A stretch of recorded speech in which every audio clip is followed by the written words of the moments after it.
Halo, selamat datang di video pembelajaran tentang The Role of Policy Policy Network. Networks in Public Administration yang akan dipresentasikan oleh Diva Indira Maharani dan Rida Nur Septiani. Jejaring kebijakan atau Policy Network adalah pola hubungan yang relatif stabil antar berbagai aktor yang saling bergantung dalam perumusan, pelaksanaan, dan evaluasi kebijakan publik. Aktornya mencakup sektor publik, swasta, LSM, masyarakat sipil, hingga media yang berinteraksi dan bernegosiasi untuk tujuan bersama.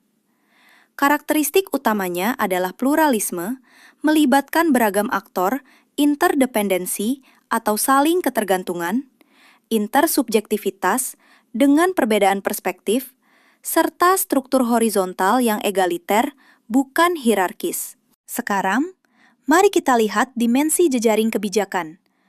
Aktor yang membawa sumber daya, fungsi sebagai penghubung perspektif, struktur pola hubungan, pelembagaan untuk keberlangsungan, aturan norma interaksi, hubungan kekuasaan, dan strategi aktor.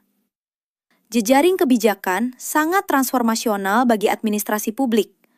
Pertama, mendorong pergeseran dari model hierarkis ke kolaboratif, sehingga administrasi publik tak lagi dominan, tapi jadi mitra setara yang adaptif terhadap kompleksitas isu modern. Kedua, meningkatkan kapasitas melalui akses sumber daya eksternal, seperti inovasi swasta dan pengetahuan LSM, memungkinkan solusi lebih efektif untuk masalah wikid seperti kemiskinan kota.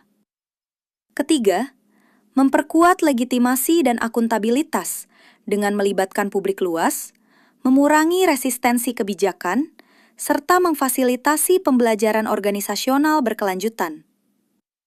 Keempat, jejaring ini menantang administrasi untuk kembangkan keterampilan manajemen jaringan, seperti negosiasi dan governance lintas sektor, yang esensial di era digital governance. Manfaat jejaring ini luar biasa. Di antaranya, menguatkan kolaborasi lintas sektor, meningkatkan efektivitas kebijakan, memperluas akses inovasi, dan legitimasi masyarakat. Namun, tantangannya termasuk kompleksitas koordinasi, ketimpangan kekuasaan, kurangnya komitmen, dan regulasi tidak jelas. Contoh nyata, studi Suwitri tahun 2008 tentang penanganan banjir dan ROB di Semarang, di mana pemerintah, swasta, dan masyarakat berkolaborasi melalui advokasi koalisi, dengan dinamika nilai aktor mengubah tujuan kebijakan. Lalu, program Kota Tanpa Kumuh atau Kotaku, di mana keberhasilan bergantung pada distribusi kekuasaan, strategi aktor, dan fasilitasi. Serta, studi disertasi Ine Marian tentang jejaring kebijakan implementasi MPMBS yang membahas kondisi kebijakan dan implementasi manajemen peningkatan mutu berbasis sekolah MPMBS di Sekolah Dasar Negeri Kota Bandung. Perlu dicatat, relasi kuasa hegemoni dalam jejaring sering menciptakan dominasi elit melalui konsensus, menyebabkan oligarki kebijakan yang menguntungkan penguasa. Aktor terbesar tetap pemerintah, karena menguasai sumber daya finansial, teknis, regulasi, dan wewenang formal. Jejaring kebijakan merupakan paradigma esensial dalam administrasi publik modern yang menggeser model hierarkis tradisional menuju kolaborasi horizontal antar aktor beragam, seperti pemerintah, swasta, LSM, dan masyarakat sipil.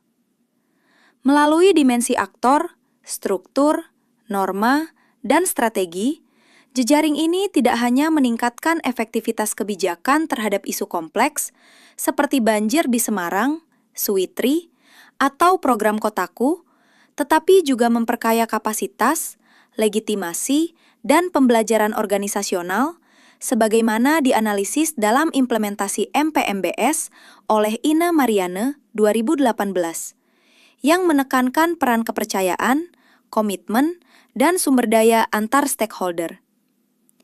Administrasi publik bertransformasi menjadi koordinator adaptif, mediator, dan fasilitator, meski menghadapi tantangan seperti ketimpangan kuasa hegemonik yang berpotensi oligarki.